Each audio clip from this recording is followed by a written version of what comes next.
Hey everyone, I'm back to talk to you a little bit about collaboration information systems. So this is, as we talked about in chapter one, collaboration is one of the major solutions that information systems can help with. So today what I want to talk about is particularly the theory behind collaboration. Um, and so we can see how information systems can help with that. So in chapter extension one is more about the theory. Chapter 2 extension, the chapter extension 2 focuses a lot more on the practical tools that you can actually use based upon this theory. So I first want to start off with, have you ever used a digital collaboration system before? So think about this when you interact with people. And we'll talk a little bit about what exactly collaboration means here in a second, but have you used these? And I can tell you right now, even if you think you haven't, you probably have. The fact of the matter is, you are collaborating every time you open up email and send an email to somebody. You're collaborating every time you send a text message. You are collaborating digitally with people if you've ever used Skype or if you've ever had any type of video conferencing with people. Most of you have at least some experience with some collaboration. But as we go forward, start thinking about what has worked well and what has utterly failed for you. You know, when have you had the biggest problems in digital collaboration? And you'll probably, hopefully, see some patterns here, which can help you going forward, specifically when you work and collaborate with your group members on your projects. Well, in this lecture, I want to talk a little bit about these four main questions. Number one, what are the two key characteristics of collaboration? What two key things separates collaboration from simple cooperation? Number two, what are the three criteria for successful collaboration? So what three things can we use to define success? Number three, what are the four primary purposes of collaboration? So these are usually the things that you're working towards doing. And then number four, what are the components and functions of a collaboration information system? And that'll lead us into our discussion tomorrow on the actual technology itself. So let's start with question one. What are the two key characteristics of collaboration? So the book draws a distinction between cooperation and collaboration. Both of them require communication at some point.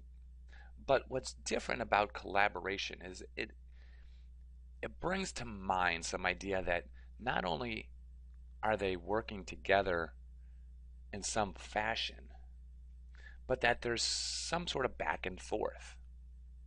So in order to collaborate means that there's some sort of back and forth between the individuals. Cooperation doesn't necessarily mean that. Cooperate just means you are working toward a common goal, but you may be working side by side and not necessarily interacting with each other in the process.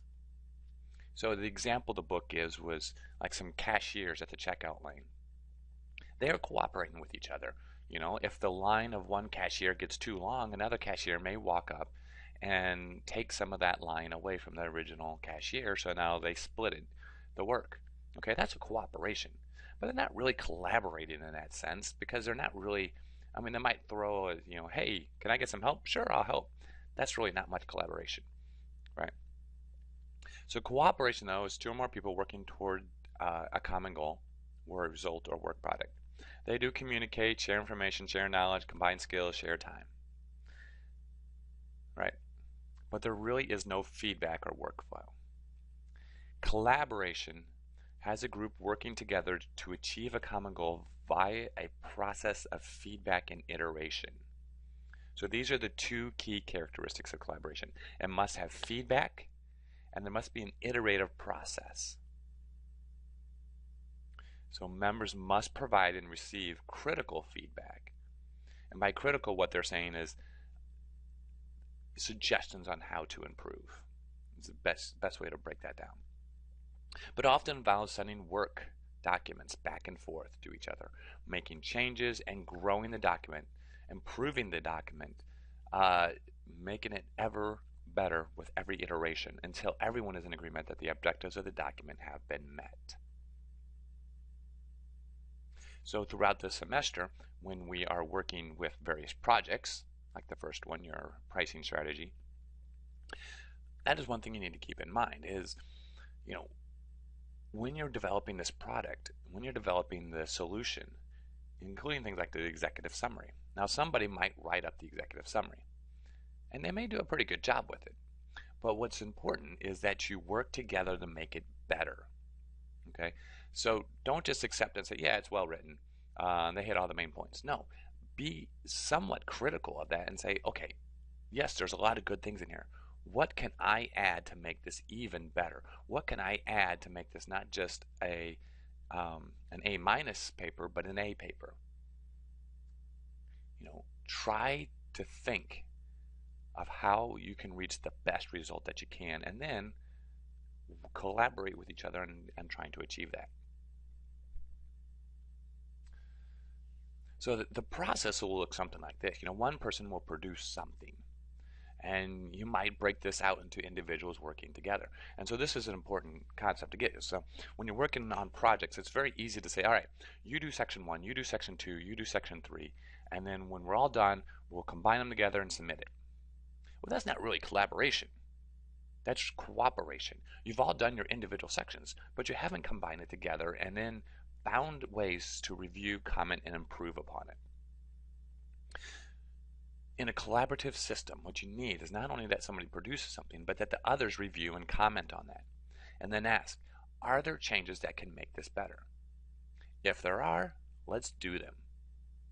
And so if you do this well, you can come out with really great products. And I would love it to see all of you do this well and come up with A papers for each of your assignments. And it can be done. I am not adverse to giving everybody A's, just like I'm not adverse to giving everybody F's. What will decide that is how well you guys can work together, collaborate with each other. Even if you have somebody in your group who's really sharp and really good at creating the very first version as a really high quality version, and that's great. And maybe you're thinking, well, these other people, they really don't have much feedback to give. I've had bad experiences in the past. Guess what? You can overcome that, and you can still have a very good collaborative system. And so try to find a way to make this work. So here's some examples of how to give and receive critical feedback. And these are good guidelines. You'll likely need to suggest changes on a project. Number 1, be very specific about what needs to be changed. Okay, the more specificity that you can provide, the better able people can identify, okay, yes. And I've actually had to review a lot of research papers in my day. And I've received reviews. So some of the research I write, I send out to these journals. They have reviewers look through it. The really good reviews are the ones that are very specific, that are like, I see you mentioned this, this, and this, but then later you don't mention the same 3 things. Or I might add one or subtract one. They get very focused and very specific about what's wrong. Even this first comment here, I was confused until I got to section 2, is only partially specific. You could give in more specific than that and say, in section 1, you talk about this and this and this, which didn't make any sense to me. But in section 2, you break it out a lot better. Why don't we move that to section 1? I mean, that would be something that's very, very specific. All right. Number 2, offer suggestions on how to improve it. So not only be specific about what's wrong, but then offer suggestions for improvement. That is a huge, huge, huge benefit. So if you realize something's wrong, and if you don't know what suggestion to make, to say, I'm not 100% sure how best to fix this. You may consider this, you may consider that. So there might be options you can give them. But what you want to do is avoid personal comments. Don't tell people that they're idiots or stupid or, don't personalize it. Okay, focus on the document and say the document would be stronger if we did this, or if the document would have a greater impact if we could make section 1 less confusing. So what you want to do here is focus on making the work product your in this case it's your homework, but even after this, whatever product you're working on or whatever thing you're working on, you want to focus on making that the best that it can be. If you start personalizing, you can guess what's going to happen. The other person is not going to see the suggestion as something useful or something. It tends to make a lot of animosity, and people tend to get really annoyed and not want to collaborate anymore. So try very hard to do that. All right, strive for balance. So don't just give lots and lots and lots and lots and lots of negative comments, because people will then think, well, my work is, really sucky. And if they start thinking that, they lose confidence in their own ability. They tend to start giving up sooner. So make sure you identify things that were done well. And sometimes that can be a struggle, I will admit it. But suppose it could be something as, I'm glad you got this in on time. However, there's a lot of things I think that would make this document a lot better. I mean, that would be really good. Again, the idea is don't be overly negative, because if you are to your group mates or your teammates or wherever you're working, it makes it hard to swallow and hard to really think through, and it tends to make it, people start personalizing it too much, just like from the previous. Even though you may not have any personal comments in there, people still tend to personalize it too much. Also, question your emotions. And this is particularly something that's very introspective, but very, very useful tool. Don't dismiss your emotions. If something that somebody did makes you angry, or if somebody's comment is you think is rude, well, acknowledge that this is making me angry, or it's making you upset or sad. But then said, why? Why is that doing it? Get to the base of the reason. And don't just say, well, it's because they were a jerk, or that's just because they have no feelings. That's not really getting to the root cause of your emotions. But it can really help you deal with criticism of your work. Try very hard not to dominate. If you have 4 or 5 members in your group, unless you have some special expertise in your particular area,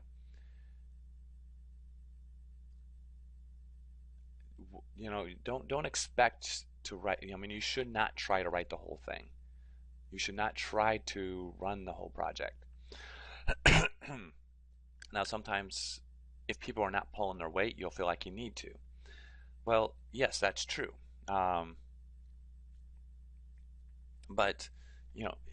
I understand too. Like, you have certain expectations. This is probably where the biggest problem is there's a difference in expectations about what's the outcome of the project's going to be. And a lot of times there's some 1 or 2 people in the group that have very high expectations, and the other people have much lower expectations. There's also the time factor. Some people have a lot of time to put into this, and other people do not, or are not willing to put the time into it. So even though they might have high expectations of what's a good product, they don't want to put the time into it to get it there. So you have to establish those expectations early, so that later on you're not feeling like you have to dominate in order to get this project done. So a lot of and that is, again, the collaboration, the communication, the establishing what we're trying to accomplish. And if you do that early, you're going to have a much better place with this. Also, demonstrate a commitment to the group. Now, this can be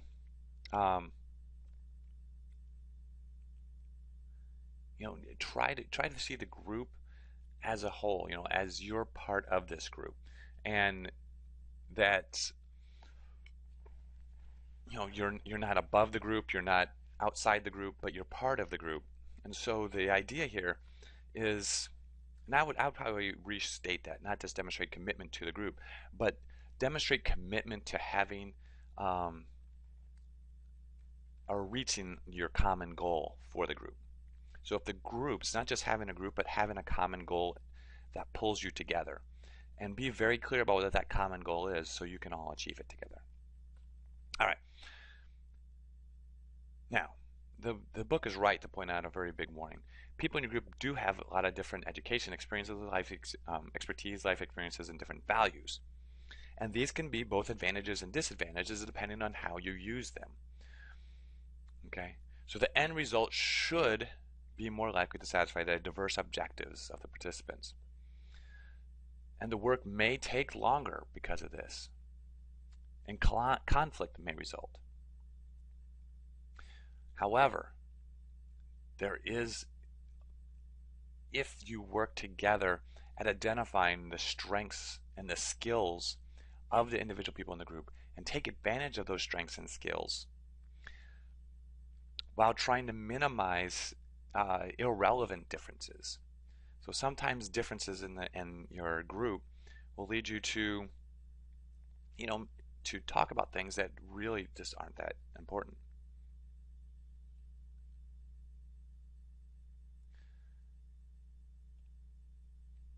All right, so how do we judge success?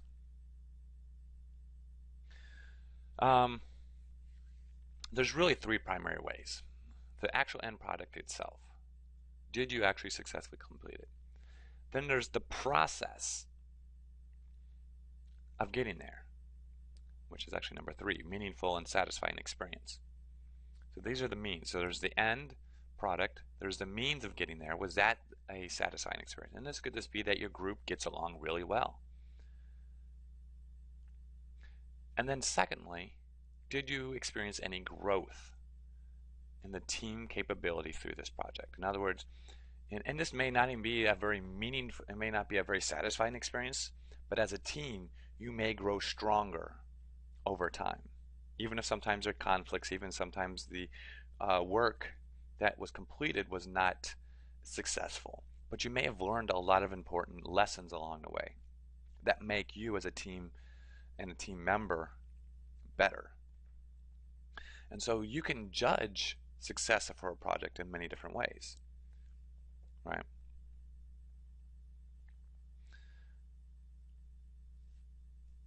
But it's important that individuals' work is perceived as important and the person doing the work is given credit for it.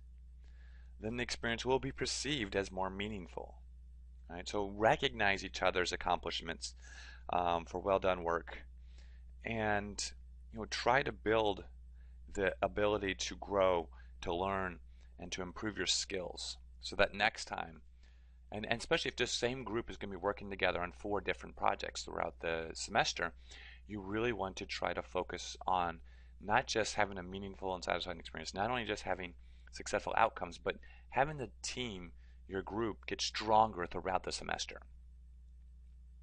Right? So focus on all of those. All right, question 3. What are the 4 primary purposes of collaboration? All right. Number 1, to become informed. So like the discussion forums on Blackboard, right? This is a way for you to share, communicate, document, write about things, and hopefully you're becoming more informed through this collaborative process, right? So the class in and of itself is one big collaborative system. 2, you want to be able to make decisions, whether they're operational, managerial, or strategic. Number 3, to solve problems. Now, there actually is an important difference between making decisions and solving problems. Making decisions, there may not necessarily be a problem involved. It may just be, should we do this or this? A problem is there's something wrong that needs to get fixed. Now, there's some decision making being done in problems, but it is a unique process. And then lastly, to be able to manage an entire project. which kind of combines some elements of each of those three above it, but is a little bit more holistic in its approach. So let's talk about each of these in more detail because these are very important. Um, so now the whole being informed one, there really isn't a whole lot to talk about there. That is more of an educational process, and it's kind of exactly the example that I just gave you is what we're doing here in class. Where it gets interesting though is when you start talking about decision making, because decision making, there's two major ways, types of decisions. Let me rephrase that. Two types of decisions that you generally face in business world, and actually all of life. It's not just business world. There's structured decisions, which is processing information in a specified way, following a predetermined process so that you can determine an optimal or correct answer. So an example of this might be, you go, suppose you're a manager at a company and an employee comes into work late. Very often, businesses will have a process to deal with late employees, whether that's a warning, whether they write them up. Maybe it's three late, tardies coming into work and they get a written warning. But this is a process that oftentimes is very structured, determined. Okay, so it doesn't really require you to do a whole lot of thinking because it's already specified. There is a correct answer. This is what you're supposed to do, and it can be programmed. So, for example, and this doesn't always occur, but suppose it's an hourly employee who's supposed to be there at 9 o'clock, and they have to clock in by swiping their card when they walk in. Well, you can automatically detect when they came in and if they're late. And then you can automatically send a warning to his supervisor that he's late or has been late 3 times in a row. So that would be a structured type decision. There's also the non-structured decisions, which are ones in which the process of making a decision has no set rules or process. Usually evaluating several strong potential alternatives where the impact of various factors may be unclear. So an example of this might be, should our business start selling this new product or some variation? Should our business use social media to grow our business? Well, how do you make that evaluation? There are no real set rules or processes for making that evaluation. So you could look at using Facebook, or maybe use LinkedIn, or maybe you use Twitter, or maybe a combination of those. And should you have different things that you post to each one of these, and how do you determine that? There's a lot of unstructuredness to that type of decision. So that would be a great example of something that is not very structured. So another example of a structured decision maybe in your personal life might be, do I take a certain job? Okay, so you maybe go out, you start interviewing, you get 2 job offers. Well, it could be that both jobs are very similar, but there's a difference in salary. Well, that's a very structured decision, right? If it's just a difference in salary, well, you go with the one with the higher salary. Or it could be a very non-structured decision, which might be one for advancement opportunity. And this actually happened to me once. I was interviewing at 2 different places. I got 2 job offers within the weekend. One was with a larger organization. The salaries were actually identical. So that the structured part of the decision was out. What was presented to me was, so this larger organization, I would start off as a low-level employee. It had opportunity for advancement, but it wasn't quite doing the work that I would really enjoy doing. The other one was a smaller organization, so probably not as much advancement opportunity, but it was doing more work that I wanted to do, which was more business-oriented development, application development. I ended up going with the second option because it was a non-structured decision though, because there really was no set rules for how I make that decision. It was more based upon my own personal values, where I thought this would help me best in the long term. They were both good jobs, and I'm sure I would have excelled at both of them. But the one felt like a better opportunity for me. Right? Now, a lot of decisions tend to be somewhere in between. Some are semi-structured, so there are some rules or some processes for making the decision, um, but but it's up to you to really try to identify that. Now, what's important in realizing is that structured decisions tend to be more operational level, whereas unstructured decisions tend to be more strategic or long-term oriented. Now, this isn't always true because there are some operational decisions that are unstructured, like who do you hire out of all these job candidates? And there might be parts of that that are structured and parts of that are unstructured when it comes to interviewing. Versus strategic, there's a lot of unstructuredness to it. So you're dealing with a lot of long-term predictions of the future, which is a lot of unknowns, which is going to necessarily make it unstructured. However, there are also some strategic decisions that tend to be more structured.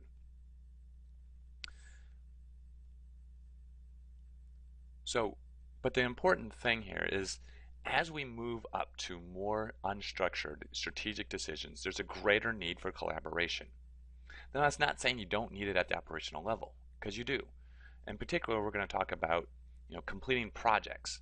That's an operational level thing, and there's a lot of collaboration that has to go on throughout it.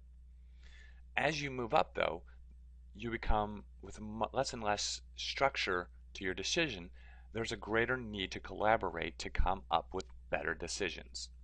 Now, it's possible to have these guru type CEOs who are fantastic at making these great decisions, but 9 times out of 10, really successful CEOs tend to be people who do a really good job of hiring other people around them who are really smart at what they do and can help them make decisions. The CEO who thinks that they have all the answers, 9 times out of 10 don't do that well. There are a few rock stars who can do that. Most good CEOs do a great job with their company if they take advantage of the quality intelligence and uses that to their advantage of all their other employees in order to make better decisions.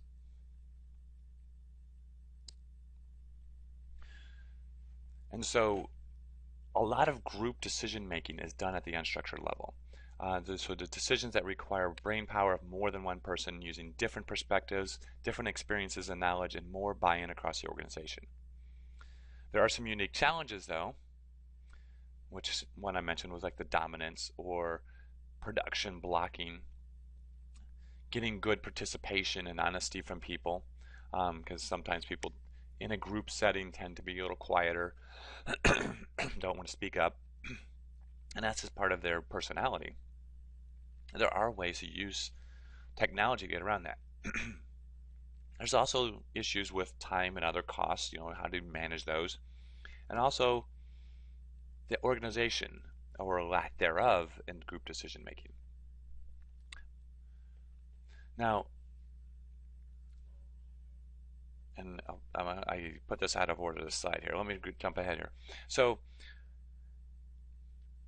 we can help minimize these things. So dominance, production blocking, lack of participation, time and other cost overruns, disorganization with various tools. Like dominance, we can have anonymity and polling that is done to help avoid the dominance of one person in the group.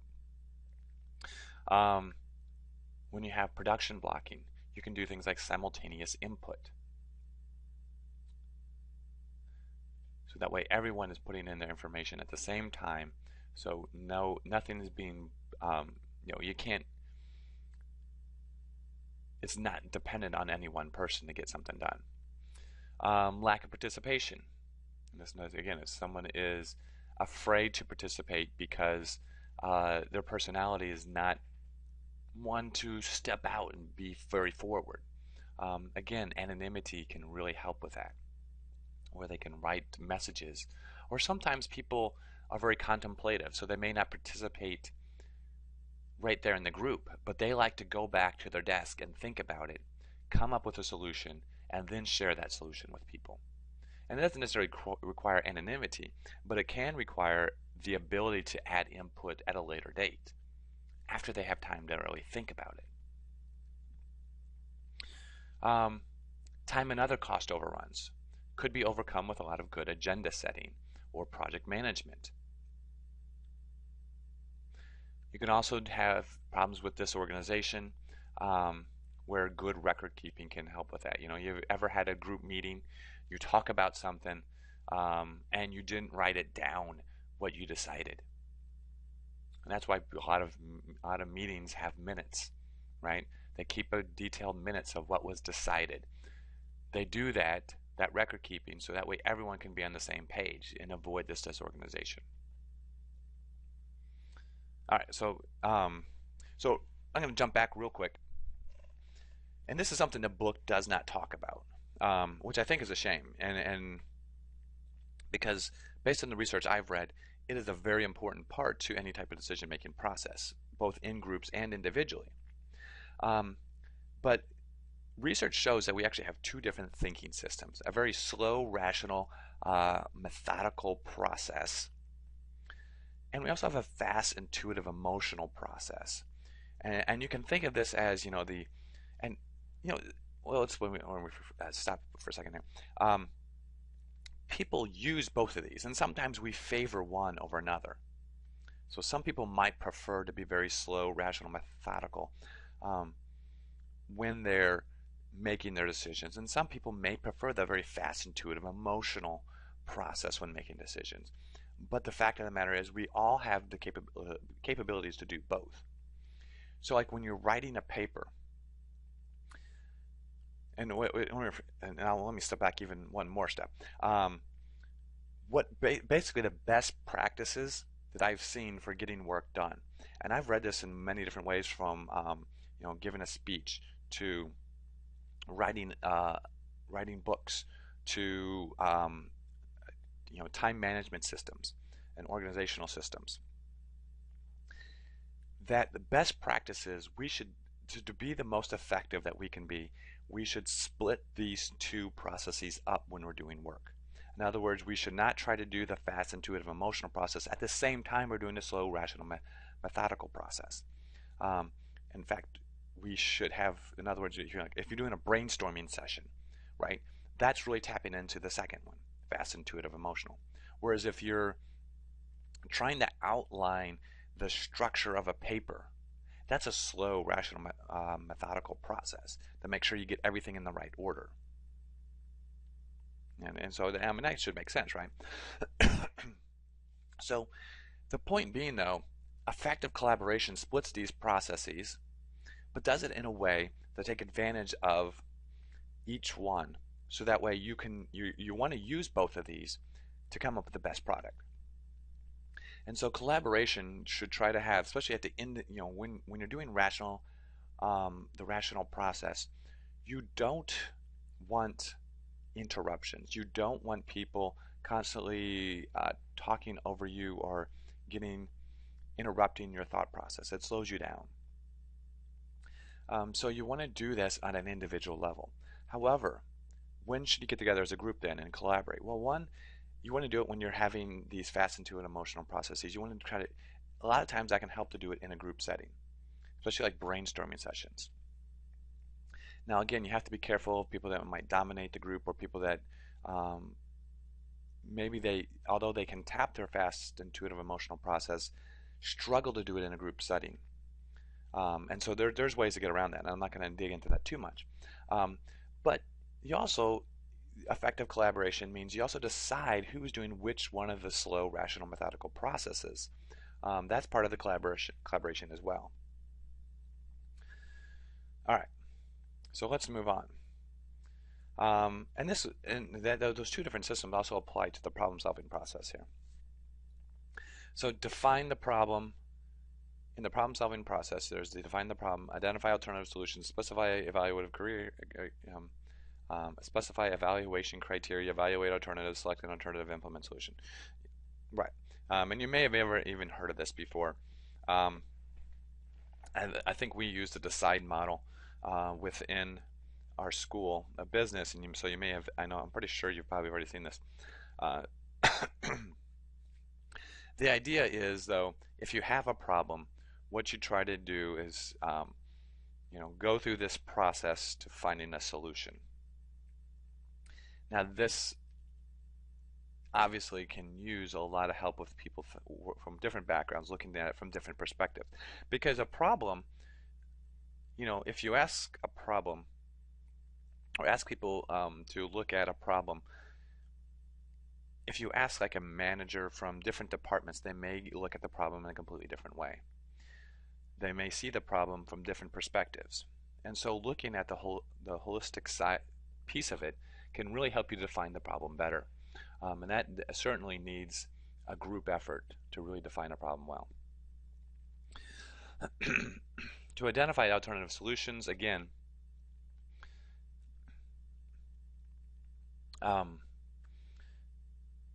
the alternatives, if only one person comes up with an alternative, they're going to bring just their own personal experiences of this. They may miss a lot of important alternatives.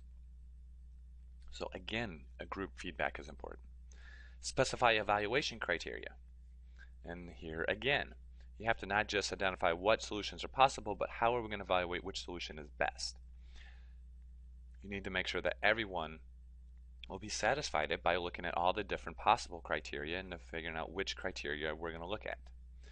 Then you apply the criteria to the solutions. You come up with and evaluate those alternatives. You look at which one of those alternatives meets the criteria the best. Then you can actually get about implementing a solution.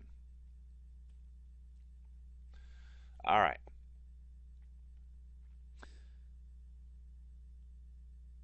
And we'll talk more about the last one, project management, tomorrow. All right. I want to get to the question 4 before it takes too much longer. What are the components and functions of a collaborative information system? Well, as I mentioned, collaboration requires iteration and feedback. Those are two key criteria. You must also be able to accomplish the task within time and budget, promote team growth, and increase team satisfaction. So remember the 3 criteria for success. Right? So there's the 2 activities and the 3 criteria for success. An information system should allow you to do all these things. So iteration, track many versions of a document. Feedback, provide easy to use and readily available multi-party communication. Accomplish the task within time and budget. So you need to track tasks, schedules, budgets, and other project metadata, and account for and report progress and status. You want to provide for intra-team teaching. And some of this might be the feedback you give each other. And lastly, provide for team and member recognition. When people do well, acknowledge it. If they don't do well, make sure you find ways of improving. Also keep in mind that the collaboration system also must have those same 5 IS components. You have procedures for communication and content sharing. You have the hardware. Now in most cases, you guys aren't going to care too much about that, especially for this class, but it is still there and this is still important. But it could include something like, does everyone have a webcam so you can do a conference call using Skype or using Google Video, right? I don't know, wait, is it? No, Google Chat, that's what it's called. So the hardware would be, do you have a webcam, right? Or an integrated video? That is a hardware question. And it's also important to have in your communication system. Do you have the same software? Do you have Skype? Do you have email? Do you have a project software or whatever, So again, very important. Then there's the people themselves, the people that are doing the collaborating, and the data. How are you going to store it? Where? All the data for the project or the collaboration. And so what do you need to be successful? Well, you need to become informed. You need to make decisions, solve problems, and conduct projects. So the IS requirements for these, to become informed, you need to be able to have good sharing of data, which supports group communication and store history. To make decisions, you need to share decision criteria, alternative descriptions, evaluation tools, yada, yada, yada. To solve problems, you need to be able to share problem definitions, solution alternatives, costs and benefits, all kinds of things to make the problem solving better. And then you need to conduct projects. Now, each one of your assignments this semester can be considered a kind of a small project, right? So you need to be able to support starting, planning who's doing what, the actual doing of it, and then the finalizing the project phases.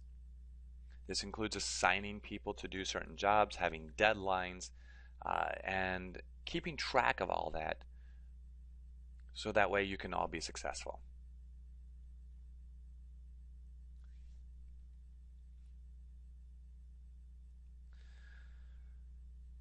So today we talked about these four things, two criteria or the two characteristics of collaboration, which requires iteration and feedback.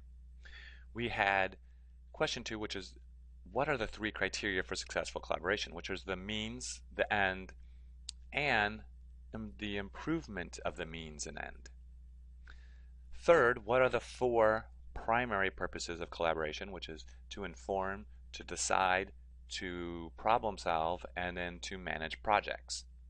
And lastly, what are the components and functions of a collaborative information system? Well, we talked about all those, which have to have a combination of the characteristics, the success criteria, the purposes of collaboration, and useful collaboration information systems must help with each of those to be successful. Now, that's not saying you have to have one technology that does all of that. And again, tomorrow, in the next discussion, we will dig into each of those. But just keep in mind, you can have multiple different tools that allow you to have an entire system. That's the primary objective. All right, well, that's all I've got for today, guys. Hopefully this was a little bit helpful. We'll again dig more into tomorrow, and until then, have a great